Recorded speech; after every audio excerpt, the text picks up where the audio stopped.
So at this point, I actually would like to introduce Eric Barndollar, who has done a lot of work for give the stage to Eric, has done a lot of work for Arghonoon, and so we're impatiently waiting to see what this instrument is about. Okay, so please welcome Eric Barndollar.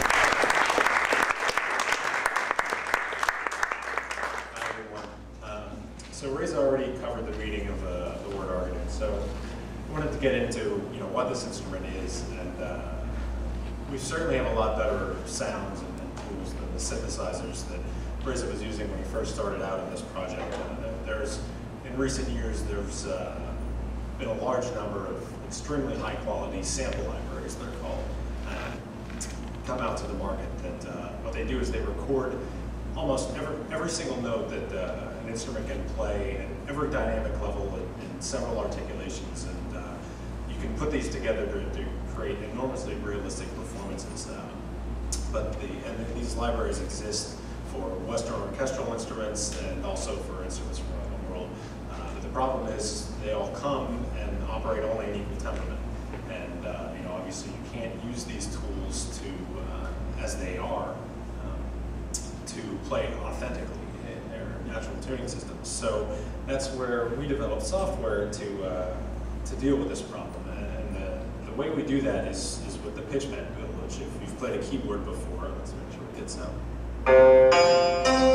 It's this, the pitch bend wheel is this little knob on the side of most keyboards, and you can bend the pitch of any note that you play. But the problem that we run into is that you get one pitch bend wheel, and that covers the entire keyboard. So if you play a chord, it's going to bend them all, so you can't control each note individually. So we developed the Arghonoon tuning utility, and what it does is it sits between the keyboard and the instrument that you're controlling. You can kind of think of it like a guitar effects pedal would sit between a guitar and the amp. So it modifies the signal that's coming on. So what happens is whenever you play a note, you configure the tuning system that you want to play in. So you play that note, the software looks up the offset and basically can figure out how much the pitch bend wheel needs to be bent, and it sends that pitch bend message for you.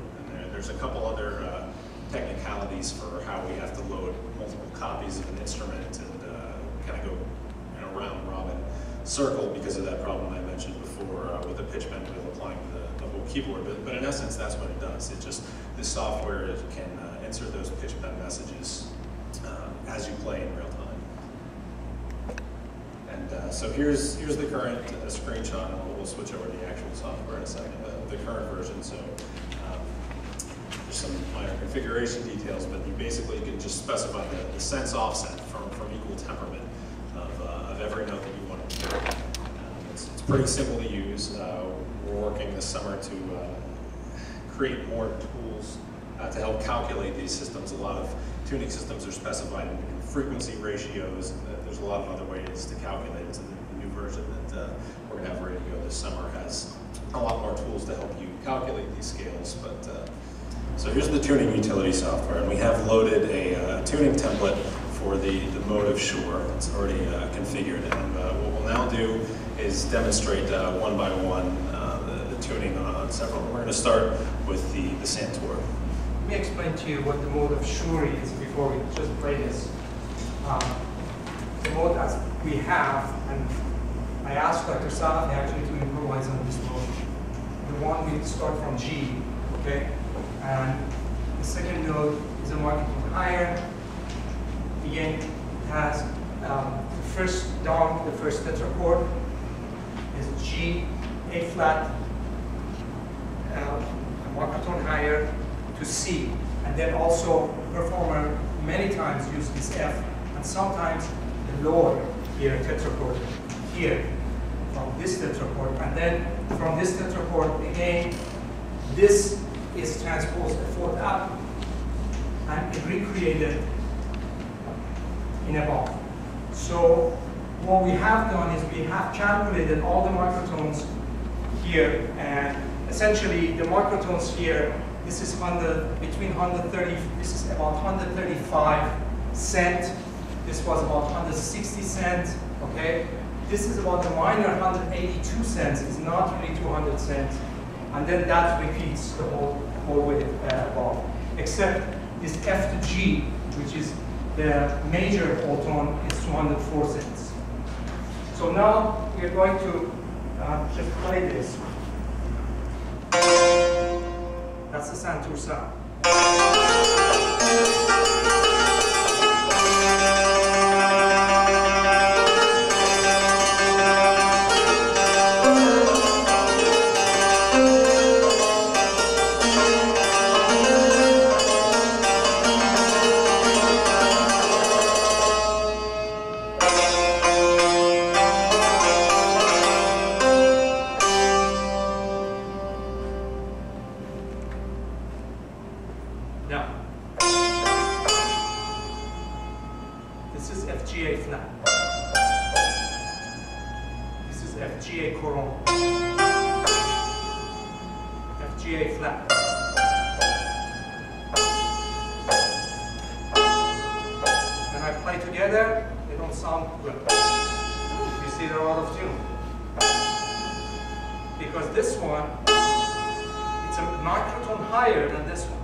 So now we'll demonstrate another instrument, the Balaban.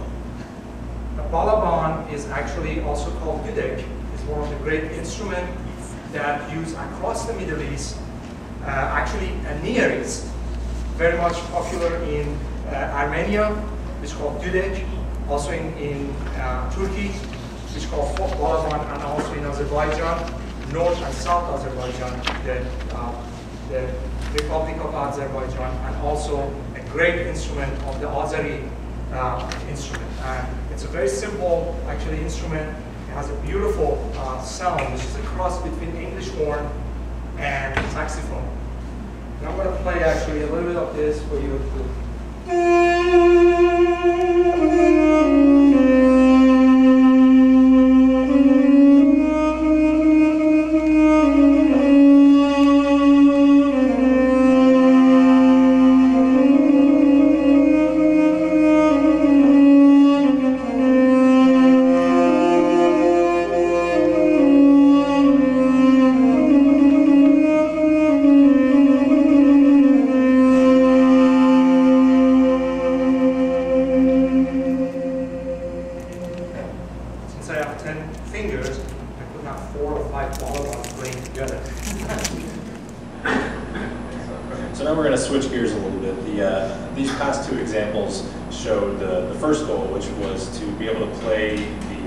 Middle Eastern instruments in their authentic tuning modes.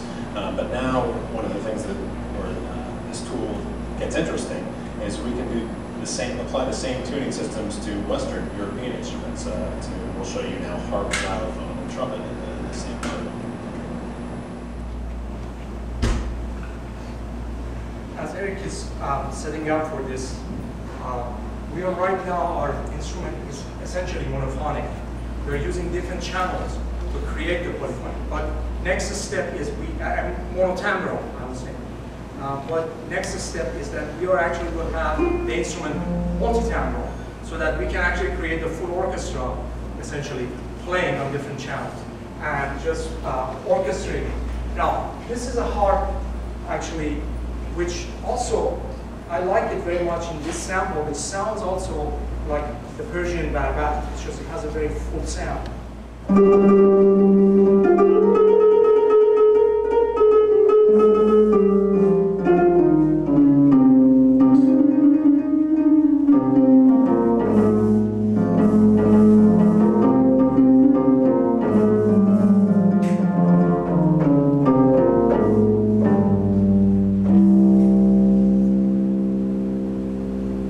Has the same tuning as you see here, because here this is F, G, A chord is F, G, A flat. When we play together, they're all on key. The next example, I mean, harp. It's not hard to, I mean, it's hard to tune the harp in microtones, but nevertheless you can tune it. But you can't tune the xylophone because you have to cut, the woods. So here's an example of a xylophone.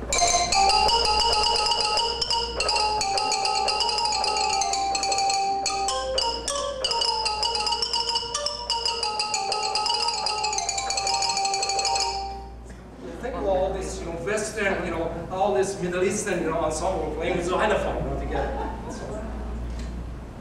And next example we want to show you is basically trumpet. Trumpet you cannot actually tune. And so it takes, you have to change the whole shape of the trumpet to actually tune it to microtone. Sorry.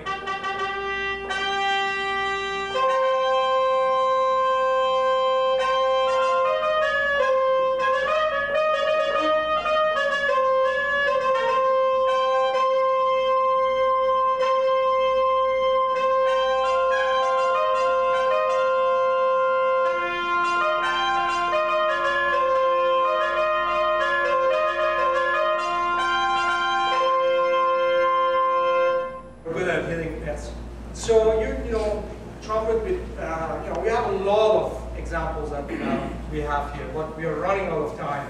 And the one thing I want to say is that this is not just for Persian music. This is an international and universal, actually, instrument. It can produce any sound, any instrument, and with any tune. So essentially, this is where the music of the world comes together. And it has a lot of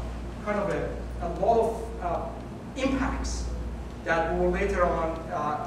I hope you will ask questions, and we will actually open it up in the discussion.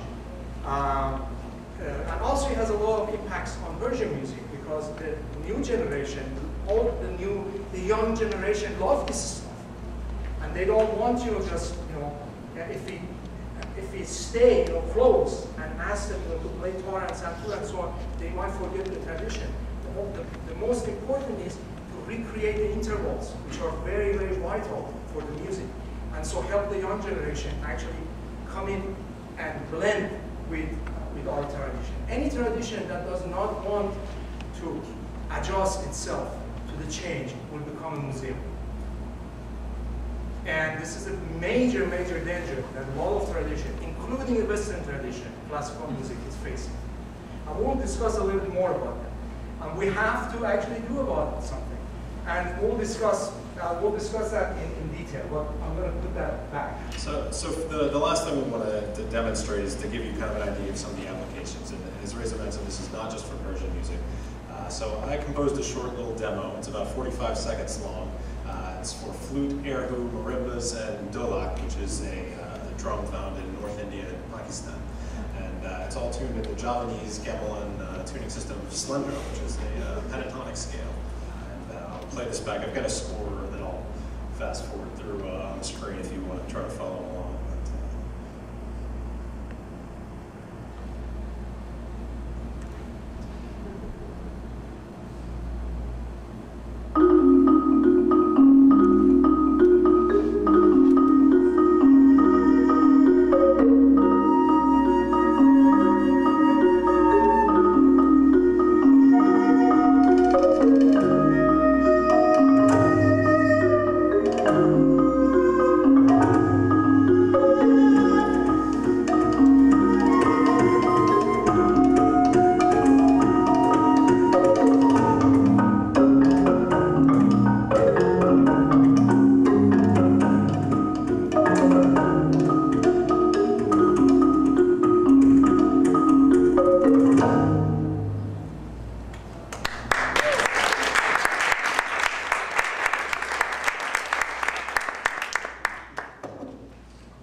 It's definitely a tool for composers, and also musicologists or other researchers that want to study these tuning systems and be able to hear them.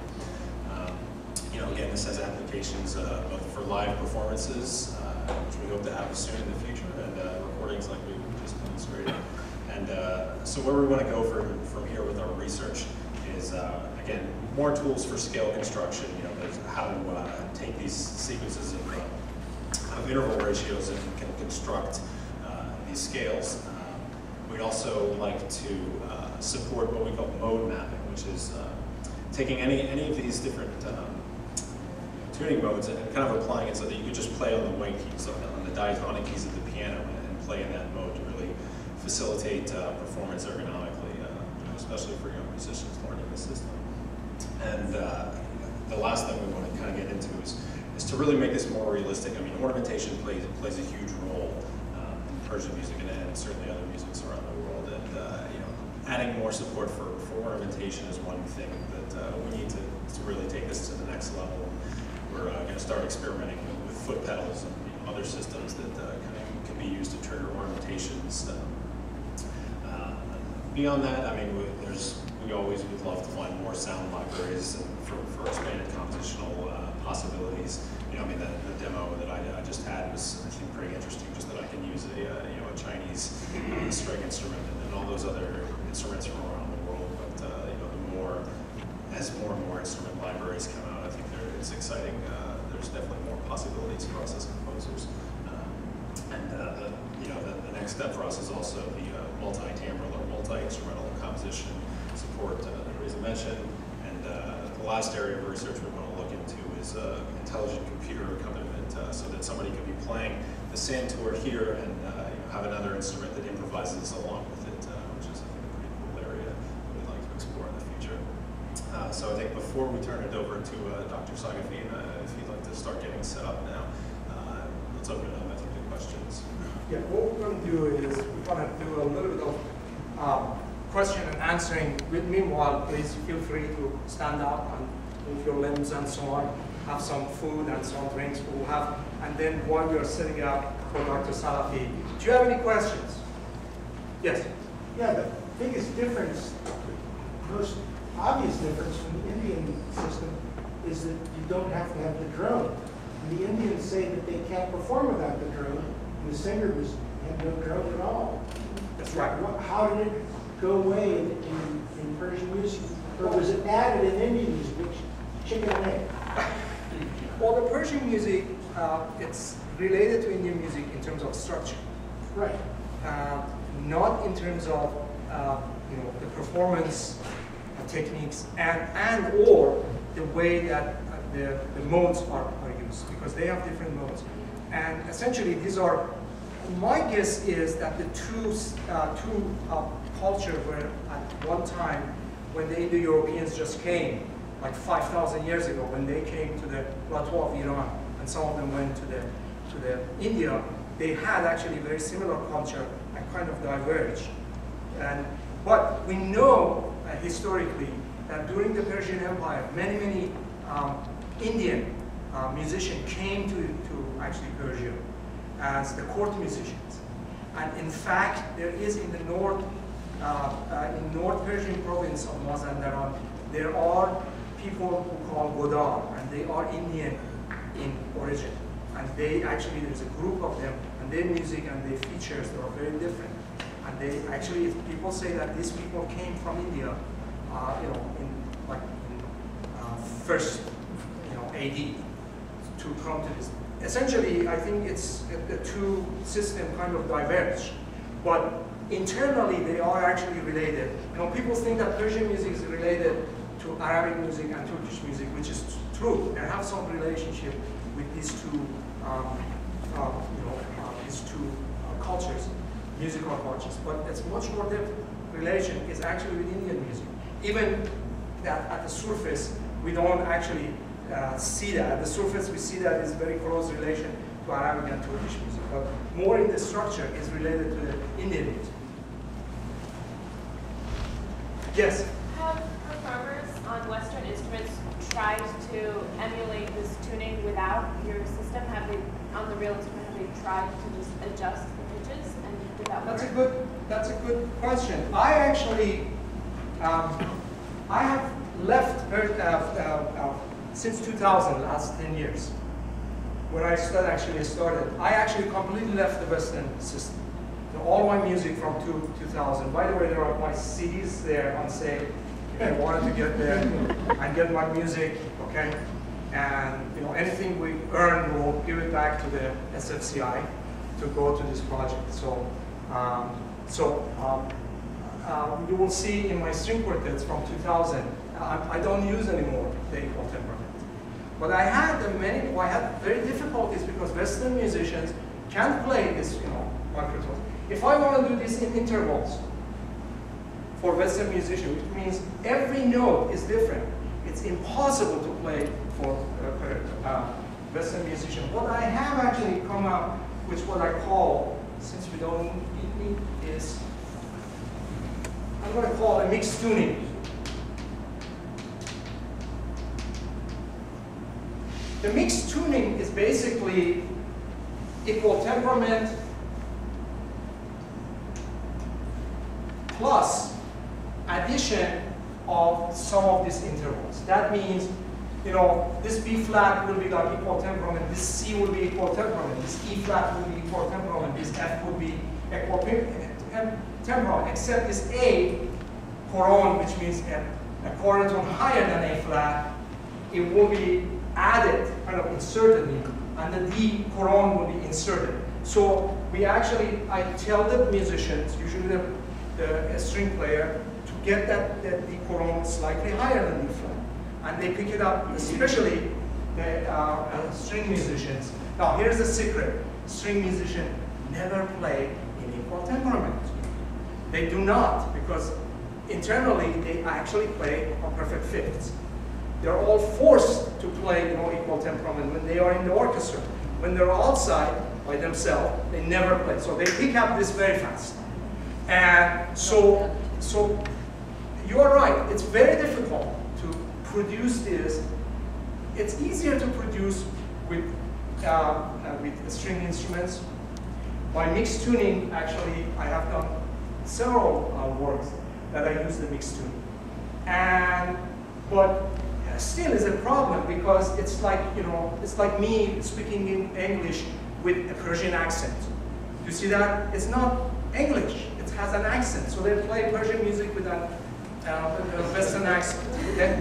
So that's what it is, okay? To get that exactly, you really either have to retrain the entire, you know, system, which is impossible, or create something like that. You know, they could actually play on the MIDI instrument to produce this exactly as it is. With the wind instrument, it's even harder. For example, an oboe, it cannot produce microtones, no matter what. Flute, I wrote a piece for flute, for 3 flutes. They all play, you know, microtones. And you know, a very good flute player, you know, saw that and says, "That's impossible. I can't play." But another flute player, my great colleague in Seattle, Paul Top, he said, "Oh yeah, I can do that." So he actually played it, and he played all 3 flutes, and we recorded it, and he actually performed it, premiered it. You know, it's different with different, but still, it's a mixed tuning. That means the microtones have to be inserted inside of the equal temperament. With the trumpet, they could actually, there is a place, I want to write a piece for microtonal trumpet. I'm working with Neil Bernstein. He is very interested in this. And I said, "Neil, you want me to write a piece for you? Find the Persian trumpet." So